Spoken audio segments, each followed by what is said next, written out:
pagi teman-teman. Di sini kita akhirnya bisa ketemuan untuk membahas tugas kelompok di agenda 2.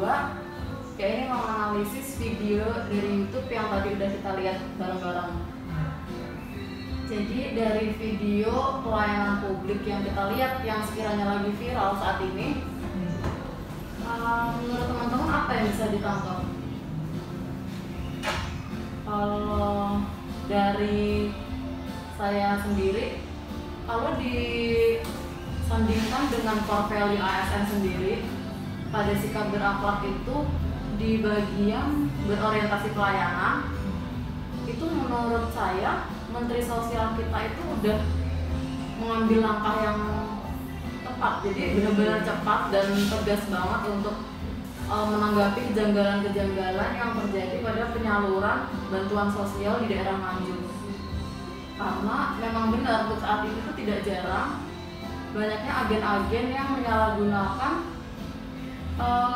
kewajiban mereka yang harusnya membantu penerima bantuan, itu malah memegang kartu KSS dengan yang nanti kita tidak tahu di pertanggungjawabannya seperti apa kan kalau mereka yang menyalurkan kok pada penerima bantuan.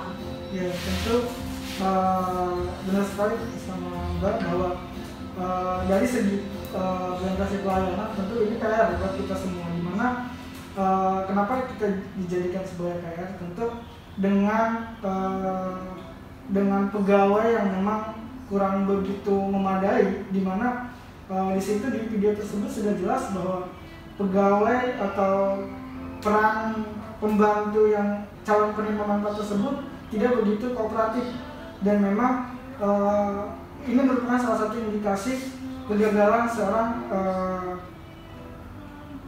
calon penerima manfaat tersebut. Kalau dari sisi bagian kompeten, mungkin Mbak Iza ada masukan atau gimana Mbak dinilai dari video tersebut?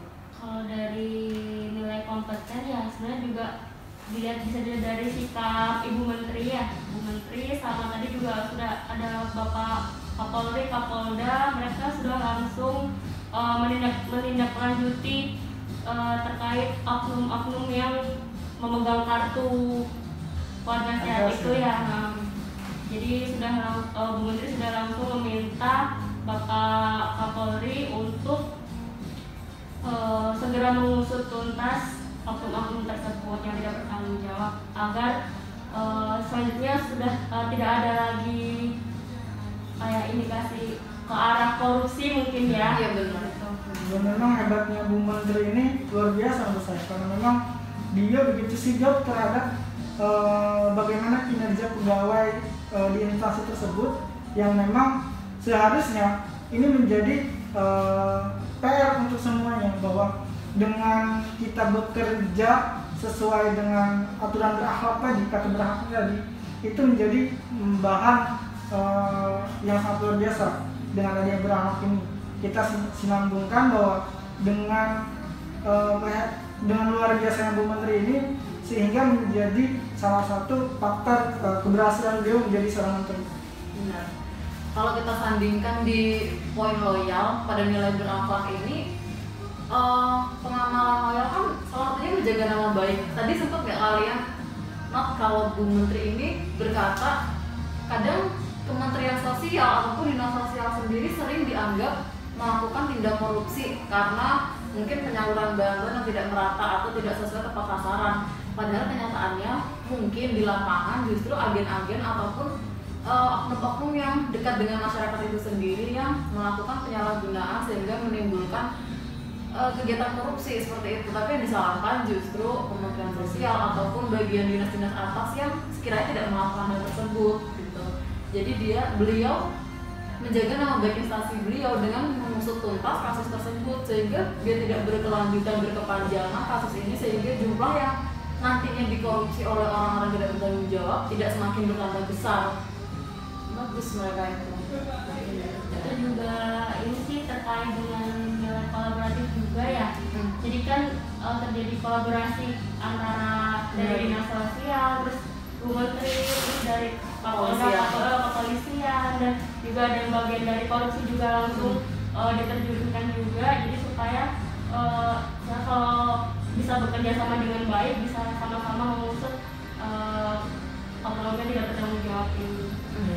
Dan memang lagi-lagi dengan adanya kolaboratif tentu berkesinambungan lagi dengan redaktif, di mana memang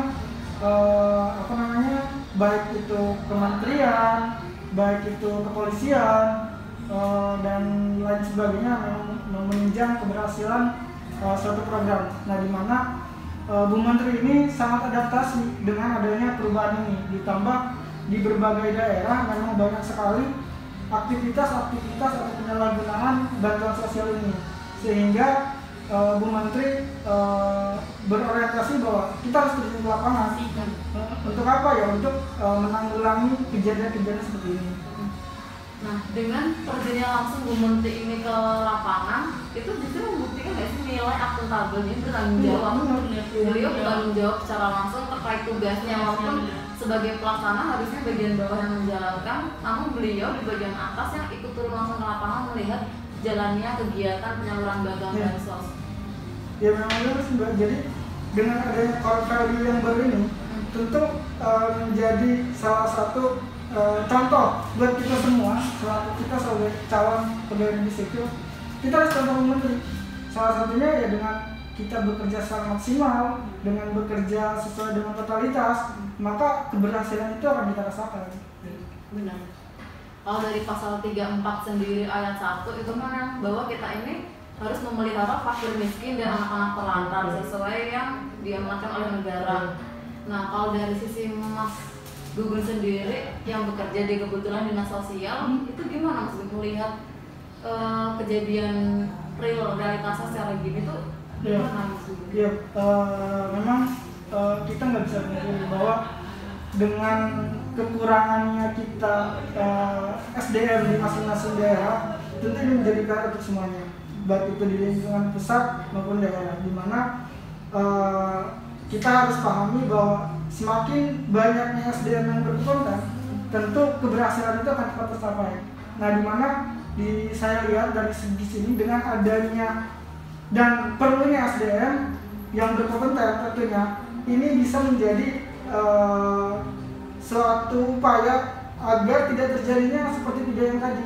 Jadi artinya kita sebagai ASN tentu harus bekerja secara maksimal, dan memang pemilihan SDM yang mumpuni tentu ini bisa menjadi lagi-lagi kesuksesan kita di setiap program.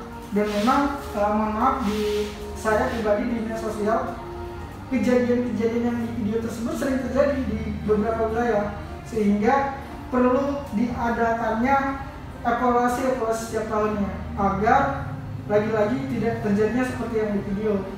Gitu. Yang saya tekankan di sini, bagaimana setiap instansi bisa memilih SDM yang berpotensi bisa menyelesaikan isu-isu yang ada di masing-masing daerah, khususnya di dinas sosial. Mungkin juga terjadinya ini sebetulnya juga ada faktor lain yang kenapa ada oknum tersebut, mungkin ya, itu karena ada penerima bantuan mungkin kurang paham dengan teknologi, betul kan, orang-orangnya sudah lanjut usia yang tidak paham, sehingga memang perlu dibantu dengan agen-agen itu. Tapi kembali lagi, agen-agen tersebut harus dipilih dari SDM yang memang berkualitas, yang bisa bertanggung jawab. Iya, seperti itu. Sebenarnya memang diperlukan agen-agen tersebut untuk membantu masyarakat yang mendapatkan program bantuan bansos tersebut. Cuma emang seperti itu jalannya ya. Jadi harus memilih manusia-manusia yang memiliki jiwa berakhlak ini tadi, bisa memegang tanggung jawab, berorientasi pelayanan, akuntabel, loyal, dan tidak mementingkan kepentingan diri sendiri, tapi lebih mementingkan kepentingan masyarakat tersebut. Nah, jadi izin sekali lagi menambah terkait pendamping ya. Tadi ya memang yang tersorot di video tersebut yaitu pendamping dari si penerima manfaat. Nah, Bapak Ibu perlu dipahami bahwa pendamping ini adalah non-ASN ya, di mana lagi-lagi perekrutan tersebut dibalikan lagi kepada instansi pemerintah maupun pusat. Nah, tentu saya mengharapkan dan menginginkan setiap ada rekrutan pendamping harus lagi-lagi penjaringannya harus berkompeten. Artinya tidak asal nambah ataupun ibaratnya saling kenal gitu, dia jadi apa namanya, jadi pendamping. Tentu tidak perlu adanya penjaringan yang memang luar biasa. Dan lagi-lagi yang kita bicarakan adalah SDM-nya, baik itu yang ASN ataupun yang ASN-nya. Kita aja sih menurut saya. Jadi intinya kembali lagi, dengan adanya nilai berakhlak ini diharuskan memberikan pelayanan prima kepada masyarakat. Jadi meningkatkan kompetensi dan kapabilitasnya sendiri dari kita sebagai calon ASN dan juga instansi-instansi lainnya yang sekiranya berhubungan langsung dengan masyarakat. Nah, saya sedikit mengulas sedikit tentang kolaboratif, di mana kolaboratif ini adalah kolaborasi di baik itu sama rekan kerja ataupun dengan instansi lainnya. Kita sangat perlu, setiap instansi sangat dibutuhkan dan diperlukan adanya gotong royong dengan masing-masing instansi. Contoh, tadi di bidang sosial ada program tadi bantuannya. Nah, perlu dengan adanya kerjasama dengan setiap desa itu bisa sangat menunjang keberhasilan suatu program. Dan tentu lagi-lagi saya menginginkan dan mengharapkan kolaborasi itu berjalan dengan baik. Dengan adanya core value yang baru ini, yang mudah-mudahan ada kebijakan-kebijakan yang sangat bisa membantu kita menjadi ASN yang lebih baik. Ada yang mau ditambahkan lagi, Bu Iza? Udah sih, saya rasa cukup. Oke, kalau seperti itu saya rasa untuk diskusi kita cukup sampai di sini. Selanjutnya kita akan mulai merancang untuk bahan bahasannya berupa dokumen, kemudian nanti akan kita kembangkan dalam bentuk presentasi. Oke, saya tutup diskusi hari ini. Sekian, Assalamualaikum warahmatullahi wabarakatuh. Waalaikumsalam warahmatullahi wabarakatuh.